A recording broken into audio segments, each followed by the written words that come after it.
and welcome to our morning edition of Arirang News. We begin with these stories making the headlines at this hour. At least 188 people have been killed and more than 1,500 have been injured in Venezuela after powerful back-to-back earthquakes struck the country on Wednesday. Hospitals and public facilities have been destroyed, forcing rescuers to dig through the rubble with bare hands and shovels due to a lack of heavy equipment. A UN agency has suspended an evacuation of thousands of stranded sailors in the Strait of Hormuz after a Singapore flag ship was attacked. The incident comes amid disagreements between the United States and Iran over transit fees for ships using the strategic waterway. One of Korea's largest diplomacy and security gatherings comes to a close on Jeju Island today, after discussions focused on how peace can be sustained in an increasingly fragmented world, as well as Korea's growing role in shaping a more stable international order. We begin this morning in Venezuela, where the death toll from the devastating earthquake has now risen to at least 188, with over 1,500 injured. International efforts are gaining pace, with aid being sent and specialist teams deployed. Our Park Jun-ah starts us off. The search for survivors continues in Venezuela following the two earthquakes, measured at magnitudes 7.2 and 7.5 on Wednesday. The official death toll has climbed to at least 188. As for what matters most, which is human life and human health, up to this moment, regrettably, we must report that 188 Venezuelan men and women have died as a result of the earthquake. 1,520 people have been admitted to hospitals with injuries and are currently receiving treatment, and 157 people have been reported missing. The coastal state of La Guaira, home to major international ports, took the heaviest blow with about 40 high-rise buildings reduced to rubble. Nationwide, at least 250 structures were destroyed, including 8 hospitals and dozens of public facilities. Rescuers initially spent the night digging through concrete with bare hands, shovels, and wheelbarrows due to a lack of heavy equipment. However, relief operations are now gaining momentum as government-mobilized heavy machinery arrives. Acting President Delcy Rodriguez also met with the Army's General Staff to coordinate urgent relief in La Guaira. Meanwhile, help is also pouring in from the international community. The United States has pledged to deploy a regional disaster assistance response team and provide at least $150 million in assistance through partners, including the International Medical Corps and the World Food Program. It has also committed $100 million to the UN Office for the Coordination of Humanitarian Affairs Venezuela Pooled Fund.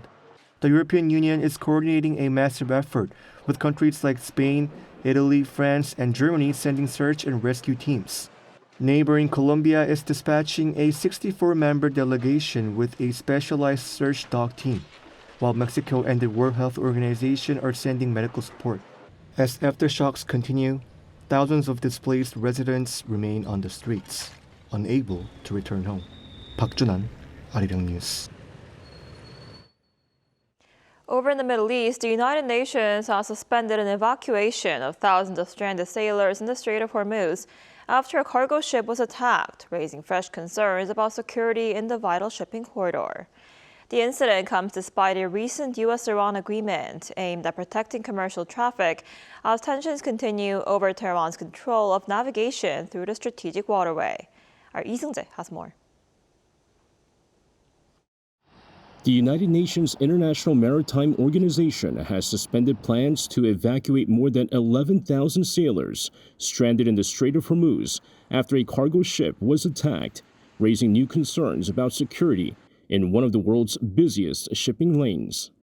IMO Secretary General Arsenio Dominguez said several vessels had already been evacuated, but the operation has now been put on hold until authorities can ensure adequate safety guarantees for cruise and commercial ships.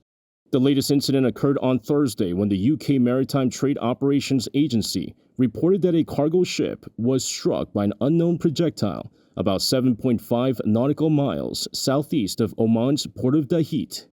A U.S. official confirmed the attack and told CBS News that Iran's Islamic Revolutionary Guard Corps was behind it. No injuries were reported, and maritime security firm Vanguard said the Singapore-flagged Ever Lovely was able to continue through the Strait of Hormuz. The incident comes just days after the United States and Iran reached a 14-point agreement aimed at ending hostilities. As part of the deal, Iran agreed to make its best efforts to ensure the safe passage of commercial vessels through the Strait of Hormuz for the next 60 days. However, disagreements remain. Tehran says it plans to charge what it calls maritime service fees for ships using the waterway, while the United States argues that no country has the authority to impose charges on an international shipping route. Iran has also warned that all vessels must travel only through routes designated by Tehran. Authorities said ships using unauthorized routes would not be guaranteed safe passage or insurance coverage, and any resulting damage would be the responsibility of the ship's owner and operator. The Islamic Revolutionary Guard Corps echoed that warning, saying safe navigation is only possible through approved routes. The Strait of Hormuz is one of the world's most vital maritime choke points, with roughly 1/5 of global oil supplies passing through it under normal conditions. 이승재, Arirang News. During a recent interview with Arirang News, the head of the UN nuclear watchdog called for the need to set the details regarding the inspections of Iran's nuclear facilities, while voicing concerns over North Korea's continued nuclear activities. Our Kim Bo-kyung tells us more. The head of the International Atomic Energy Agency, Rafael Grossi, called the MOU between the U.S. and Iran relatively succinct, but said the talks are still needed on the details of how the nuclear activities will be supervised, monitored, and verified by the IAEA. This during his interview with Arirang News on Thursday. This means that we have an agreement on the principle, which is very important, but we now have to go into the technical discussions to determine where and when we start with the actual inspection. There is no imminent activity starting there yet, but as there is commitment between the two leaders, Grossi said the IAEA will definitely do its role by being present throughout the process of inspections. When it comes to North Korea's nuclear activities, Grossi said the regime is showing a concerning trend, as Pyongyang unfortunately does not seem to stop these activities despite the numerous UN Security Council resolutions. The IAEA was expelled in 2009 from North Korea, but has been reporting on its nuclear activities in great detail. Through photos of Kim Jong-un inspecting a newly commissioned nuclear material production plant, the IAEA was able to confirm that there is a new uranium enrichment facility at the Yongbyon nuclear complex. What we see is a stable trend of increase in the production of fissile material for the development of nuclear weapons. We also see activity around the reprocessing units there, which are used to extract plutonium for further manufacture of nuclear devices. He underlined how the agency will continue to keep an eye on the regime's nuclear development. Meanwhile, as one of the candidates for the next UN Secretary General, Grossi pledged to play a more active role visiting areas where further assessment is needed, as demonstrated by his trip to waters off the coast of Fukushima in Japan. Kim Bo-kyung, Arirang News. And now for more on the latest on what's happening in the Strait of Hormuz, we're joined today by Dr. Mohammed Gura, Professor of Middle East Economics at Hankuk University of Foreign Studies. Professor Gura, thanks for coming on today. My pleasure. So a ship was reportedly attacked in the Strait of Hormuz amid a debate over transit fees, and U.S. officials say Iran was behind the attack. Does this suggest the situation is escalating once again? Well, I wouldn't say escalating as like we are having again bombardment or having real conflict, but it will remain tense. It will not. We will not see peace anytime soon in the Middle East. We have to remember that now Iran is talking about the Strait of Hormuz as its own backyard. We have to remember that a few months ago, nobody have been thinking about that Iran can impose transit fees in international waters against international law and so on. But it seems that everybody or all the parties in the Middle East is now ignoring international law. So we will not see, I hope we will not see real conflict happening again, but the tense and the instability will remain and will remain risk to the vessels and remain risk to the stability of the region as a whole. So we will have to wait and see, but definitely we will not get peace anytime soon. And technical negotiations are expected to resume next week, most likely again in Switzerland. Should we expect any breakthroughs in these talks, and how do you see the next round of talks unfolding? Well, I mean, I don't want to be a harbinger of bad news, but I don't think that we will have any breakthroughs soon. This will be a long and hard walk. It will take a long time, I think more than anybody would expect, because we have to remember the deal that has been done so far is only 2 pages long. It doesn't cover anything. So they have to negotiate technical details. They have to negotiate nuclear deals. They have to negotiate Iran's claim for $300 billion for restructuring. So they have lots of things to talk about. I think it will be very hard. It will be a very daunting task. It will take, I think, more time than we expect. So again, this will shed like a negative light to the stability in the Middle East. But hopefully we can get a deal perhaps next year or something, but it will not be anytime soon. And U.S. and the head of the International Atomic Energy Agency say visits to Iran's nuclear sites will take place soon, but Tehran insists they will only happen after a final deal. So how could this public dispute, over this nuclear inspections affect the ongoing negotiations between these two countries? That's a great question, actually. We have to remember that now Iran will do its best to stall the situation, to prolong the conflict right now. I wouldn't say prolong the situation right now because it's actually in its own favor. Iran knows that the economic pressure by blockading the Strait of Hormuz have hurt everybody. Even here in Korea, it had hurt people in U.S. It's a global calamity. So Iran is trying its best to take advantage of this. On the other hand, Iran also is in a very bad situation. It desperately needs restructuring money and so on, and nobody knows where the money will be where they receive the money from. So it will do its best to prolong the problem until they reach a successful deal, at least for them. For US, I think it will be again a long and hard fight with Iran.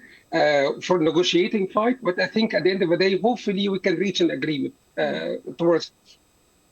I see. And despite this preliminary ceasefire deal, Israeli attacks in Lebanon continue. How will the situation develop there, and to what extent could it complicate diplomatic efforts to end the conflict in the region? Well, Lebanon will be always the Achilles heel of what's happening now in the Middle East. Israel is not part of the deal so far. Negotiations is happening between US and Iran.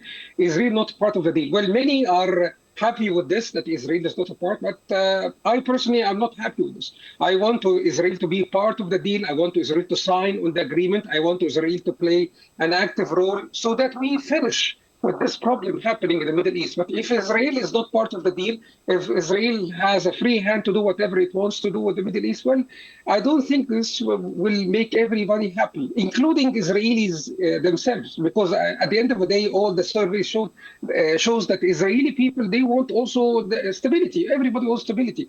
So we need to find a suitable solution for everybody there. Attacks on Lebanon is hurting everybody. Iran will interfere again in Lebanon. Hezbollah will not be silent for long. So we will see escalation again, and we will see Iran's involvement again in Lebanon. I hope this doesn't happen, but unfortunately, so far, all the signals is showing that we are going in this path. I see. I guess we'll have to wait and see. And ahead of the final talks with Iran next week, U.S. Secretary of State Marco Rubio reassured Gulf nations He said Washington will protect their interests. So what are the Gulf states' main concerns, and what does the United States move suggest about the direction of the talks going forward? To be honest with you, Ms. B, I mean, what Mr. Rubio is suggesting to the Gulf states is unfathomable for me. You know, I don't really understand what he wants GCC to do. I mean, on the one hand, they have received missiles coming from Iran. Their economy has severely hurt by this. They are still suffering, and they will still suffer from the instability of the region. On the other hand, Iran wants them to pay $300 billion for restructuring because U.S. said that U.S. is not paying any money for Iran. So the deal is very strange for GCC countries. I mean, on the one hand, they are hurt, but they need to pay money for Iran for restructuring. So I think it's really not clear what U.S. wants GCC countries to do.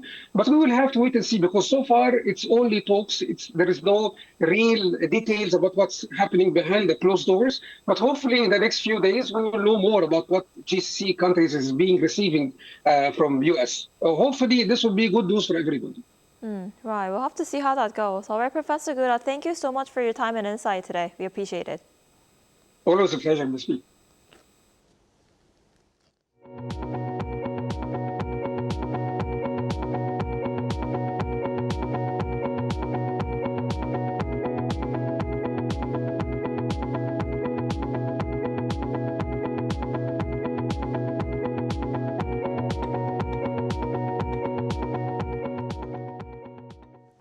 North Korean leader Kim Jong-un has overseen tests of several key weapon systems as the regime pushes ahead with modernizing its missile program.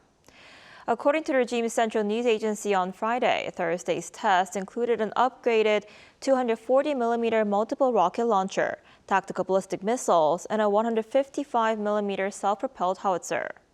The new rocket launcher is reportedly equipped with an autonomous precision guidance system and has an extended range of up to 90 kilometers. Kim expressed satisfaction with the results, saying North Korea is focusing on greater automation, longer range capabilities, and ultra-precision in its weapons development. He added that the upgrades are aimed at strengthening defenses along the country's southern border with South Korea. And here in South Korea, from global disorder to Middle East peace building, the Jeju Forum tackles some of the world's most pressing challenges, highlighting Korea's growing role in shaping a more stable international order. Our Bunyeran files this report. As conflicts reshape the international landscape, this year's Jeju Forum has turned its focus to one question: how can peace be sustained in an increasingly fragmented world? That question framed two of the forum's central discussions, one examining the future of the international order, the other exploring prospects for Middle East peace in the wake of conflict. In a session bringing together former foreign ministers from across the Asia-Pacific, speakers debated whether the world is entering a fundamentally new era of disorder, with many warning against treating instability as inevitable. Former Australian Foreign Minister Gareth Evans argued that smaller, flexible coalitions of mid-sized nations still have the power to push back. There is a real capacity for the world's middle powers, and all of us really represent them, to step up and make a difference through creative and cohesive, multilateral and minilateral coalition building. That debate carried particular resonance on the Korean peninsula. Several speakers identified Northeast Asia as a critical test of the non-proliferation regime, warning that nuclear armaments by either Korea or Japan could trigger a wider chain reaction across the region and beyond. A parallel session turned the lens on the Middle East, where experts described a region facing profound uncertainty. A fragile ceasefire, unresolved political disputes, and Iran's assertion of control over the Strait of Hormuz, disrupting global shipping. For South Korea, an energy-dependent economy, the reverberations have been acute. Lee Kyung-to, Seoul's newly appointed special representative for Middle East peace, addressed the session directly. I would like to reaffirm the Korean government's consistent support for the two-state solution, which remains the only viable option to seek to achieve with the full support of the international community towards a lasting peace in the region. He also highlighted the SHINE initiative, unveiled during a presidential visit to Egypt last November, as Korea's broader vision for engagement with the region. Together, the two sessions reflected the central challenge confronting governments worldwide, sustaining cooperation in an era of growing division and the role middle powers like South Korea may play in meeting it. Moon Tae-ryun, Arirang News, Jeju.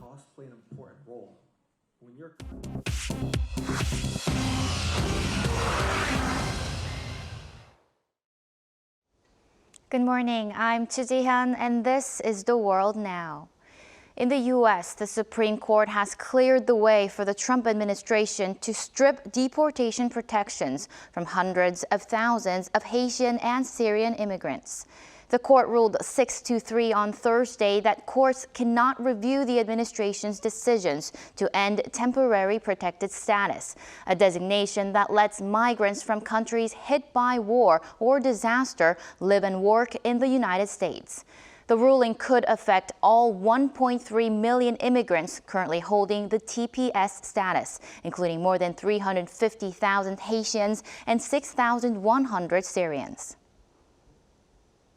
Shares of U.S. chipmaker Micron jumped 15% on Thursday, even briefly pushing Micron's market value above Meta and Tesla after the company reported blockbuster earnings driven by surging demand for memory chips from the artificial intelligence boom. Quarterly revenue more than quadrupled from a year earlier to $41.46 billion, and the company forecast around $50 billion of revenue for the current quarter. Micron has locked in $22 billion in commitments through multi-year take-or-pay deals that require customers like NVIDIA to either buy its chips or pay anyway. Micron argues that this model will smooth the memory industry's notorious boom-bust swings.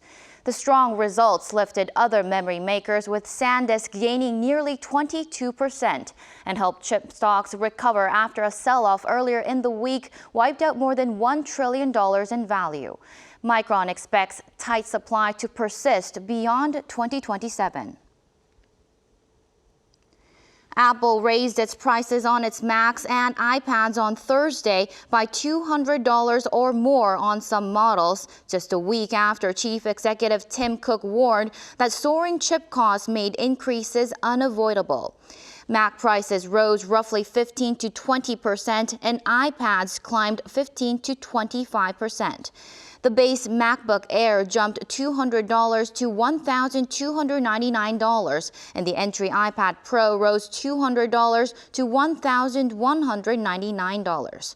The company left iPhone prices unchanged, but hinted more increases could follow, saying it had never seen component costs rise this much this quickly. King Charles is the first British monarch to ever reveal a personal tax bill after disclosing that he paid £12.9 million in tax for the 2024 to 2025 year. The figure places the king among the top 100 taxpayers in the United Kingdom. His son William, the Prince of Wales, separately declared £7.76 million in tax over the same period. They chose to publish the figures voluntarily as part of an effort to increase transparency. The accounts also revealed that King Charles and Queen Camilla will continue living in Clarence House rather than move into Buckingham Palace, the first time since Queen Victoria's reign that a monarch has chosen to live elsewhere.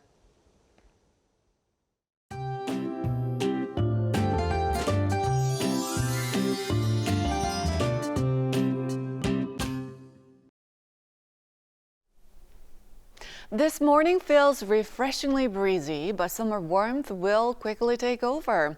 However, cool easterly winds flowing in from the East Sea will keep the East Coast breezy, with sudden rain expected in the afternoon. There could be 5 to 20 millimeters of passing rain along with thunderstorms. However, western regions will heat up as those winds descend the Taebaek Mountains and become warmer and drier. Temperatures across western regions will be hovering around 30 degrees Celsius. Seoul and Daejeon will be getting up to 29 degrees under sunnier skies.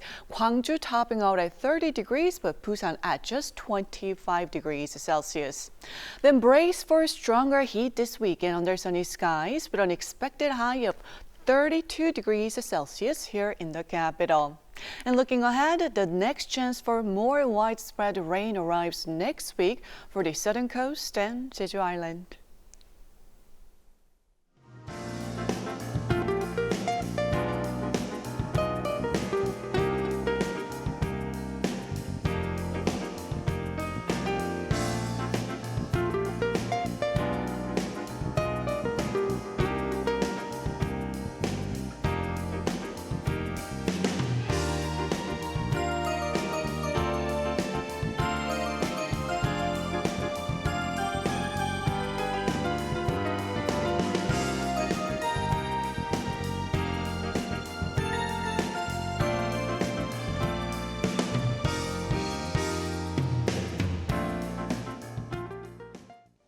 That's all we have for this morning. Arirang News will be back at noon Korea time. Thanks for watching.